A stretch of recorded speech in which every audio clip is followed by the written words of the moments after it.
বন্ধুরা আপনাদের সবাইকে অন্নপূর্ণা কিচেনে অনেক অনেক স্বাগত। আপনাদের সবাইকে গুড মর্নিং। এখান থেকে আমি আমার ব্লগটা শুরু করছি। বন্ধুরা এই দেখুন, এটা আমার সুইটির মর্নিং ব্রেকফাস্ট চলছে, দুধ খাচ্ছে ও। সুইটি সুইটি এদিকে তাকাও, এদিকে তাকাও। এক ধ্যানে এক মনে খেয়ে যাচ্ছে দুধও। আর এখন আমরা চা খেতে বসেছি। এই যে বন্ধুরা, সকালবেলায় দেখুন চা, লেড়ুয়া বিস্কুট, এটা বেকারির, আর এটা মশলা বিস্কুট, জাদু কোম্পানির বিস্কুট আমরা খাচ্ছি।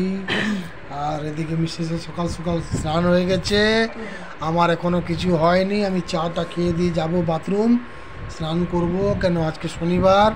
হ্যাঁ, বজরংবলীকে পুজো করতে হবে। বন্ধুরা এই যে নিজের দুধটা ছেড়ে দিয়ে এখানে বিস্কুটে আছে, যে তোমার ওই বিস্কুট চলবে না, ডাক্তার মানা করেছে সব খেতে তোমাকে। এখন যতক্ষণ না ও নিজেরটা শেষ হচ্ছে দুধ, ততক্ষণ এদিকে আসবে। যেমনি শেষ হয়ে যাবে এসে ডাক্তার এসে বিস্কুটটা বারণ করেছে, কিছু চলবে না। সকালে ঘুম থেকে উঠেই তোমার দাদা চিকেন বিস্কুট দিয়েছে ওকে 5টা, আর খেয়ে করে বেঁধে দিয়েছিল তোমার দাদা। আমি কাজগুলো করলাম, আর বর্ষার সময় তো কাজ করতে কত অসুবিধা হয়। তবু ঝাঁটাপাটা করে বাসন কিছু ধুয়েছি, এখনো জল আসেনি, আধা বাসন ধোয়া হয় না। তো স্নান করে এলাম, শ্যাম্পু করলাম চুলটা। তো এই তোমার দাদাকে চা করে দিলাম, আমি একটু চা খাবো। আর এই যে কত বদমাস জানা বন্ধুরা, এই বহুত বদমাস। সারা রাতটা খালি ঘুমায় না, সারা রাত জেগে থাকে আর বদমাসি করে। দেখছো, খালি ওই আমাদের বিস্কুট চার দিকে নজর, ওর এটার দিকে। এখন আমরা বন্ধুরা ব্রেকফাস্ট করি। তাহলে ব্রেকফাস্ট না, মর্নিং টি। মর্নিং টি স্যার। মর্নিং টি মানে ওই 8টা, যতই হোক, মানে কাজ করতে করতে 8টা বাজবেই। হ্যাঁ, ব্রেকফাস্ট করতে তো 10টা বাজবেই। মাম্মা তোমার নিজেরটা খাও। আর দুপুরে লাঞ্চের জন্য কি বানাচ্ছো? খিচুড়ি হচ্ছে, আজকে শনিবার না। খিচুড়ি হচ্ছে, খিচুড়িতে সেরকম কিছু দিইনি, খালি আলু দিয়েছি বড় বড় করে, এই যে আলু ভেজে দিয়েছি। আর ওই যে মশলা করছি, মশলা ঢালবো এর মধ্যে। আর এই যে তুমি কি রকম বেগুন খাবে আজকে, এই যে আজকে এটা বেগুন সুন্দরী খাবো বন্ধুরা। বেগুন সুন্দরী মশলা দিয়েছি মাখাবো বলে, আদা রসুন বাটা ওর সাথে মাখিয়ে দেবো, দিয়ে করে তেলে ছাঁকবো। আর বেগুন আমাদের এখানে 80 টাকা কেজি। হ্যাঁ, আর এটা এখানে হচ্ছে আমার সুইটির খাবার হচ্ছে, এখানে টক ফুড হচ্ছে।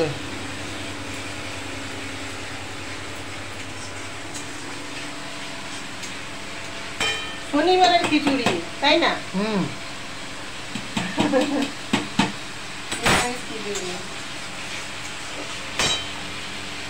আমার হালত খারাপ হয়ে যাচ্ছে গরমে, রান্নাঘর ঢুকলে আমাকে বিরক্তি লাগছে, যে কবে যে যাবে এই গরমটা।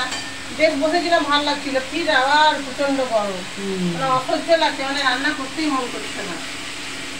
ঢুকলেই এক গাদা কাজ আবার হাতের কাছে এসে যায়।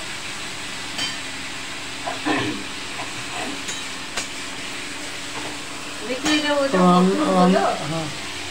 আর এখন শুধু বর্ষায় খালি মেসেজ খারাপ হচ্ছে। কাঠিগুলো দিয়ে দিলে ওদের না একটু ভালো হতো, গরম হয়ে যেত কাঠিগুলো। দিয়ে দাও, ফেলে দাও।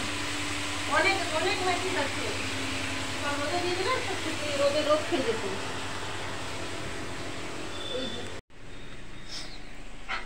আর কত দূর হয়ে গেছে? পাপড় ভাজছিল। পাপড় ভাজছ? বেগুন সুন্দরী হয়েছে দেখি। এই যে খিচুড়ি বার করে দিয়েছি তোমার, এই যে বেগুন সুন্দরী। এটা বেগুন সুন্দরী মশলা দিয়ে, হালকা মশলা দিয়ে। আজকে তোমার দাদা বন্ধুরা বলছে আজকে আমাকে এইরকম বেগুন ভেজে দাও। আমি হামেশা গোল গোল করে ভেজে দিই, তো আজকে বলছে না আমি এইরকম খাবো না, আজকে এইরকম বানিয়ে দাও। ঠিক আছে, তাহলে ওরকমই বানিয়ে দেবো। তো এটাকে কি করেছি না, একটু মানে হলুদ নুন মাখিয়ে, তোমরাও বাড়িতে বানাতে পারো, হলুদ নুন মাখিয়ে রেখে দিয়েছিলাম। তারপরে ভাজবার সময়ের মধ্যে একটু আদা রসুন বাটা, লঙ্কা বাটা মাখিয়ে দিয়েছিলাম, মানে খেতে একটু টেস্টি হবে, ভালো হবে। তো আজকে শনিবার, তোমার দাদা বললো যে খিচুড়ি খাবে, বেশ সুন্দর করে আজকে মুসুর ডাল দিয়ে খিচুড়ি বানিয়ে দিয়েছি। আর তো সেরকম বিরাট বেশি কিছু করিনি। খিচুড়ি হলে কিছু সেরকম দরকার হয় না, কিন্তু অনেকে আচার খায়, তো তোমার দাদাকে আচারটা দেবো না আজকে। আর এই যে একটা পাঁপড় দিয়ে দিয়েছি ভেজে, ব্যাস এটা দিয়েই খাবে আজকে। তো আজ বলবে শনিবারে খিচুড়ি খাওয়া খুবই ভালো। তো আমরা অনেকদিন পরে খাচ্ছি, বর্ষাটা কেটে যাচ্ছে। বর্ষা এমনিতে খিচুড়ি খেতে ভালো লাগে, তো আজকে বর্ষা কিন্তু হয়নি, সকাল থেকে জলটা ছেড়ে গেছে। তবু শনিবার বলে খিচুড়ি বানালাম। চলো তোমার রুমেই চলো, চামচ একটা দিয়ে দিলাম।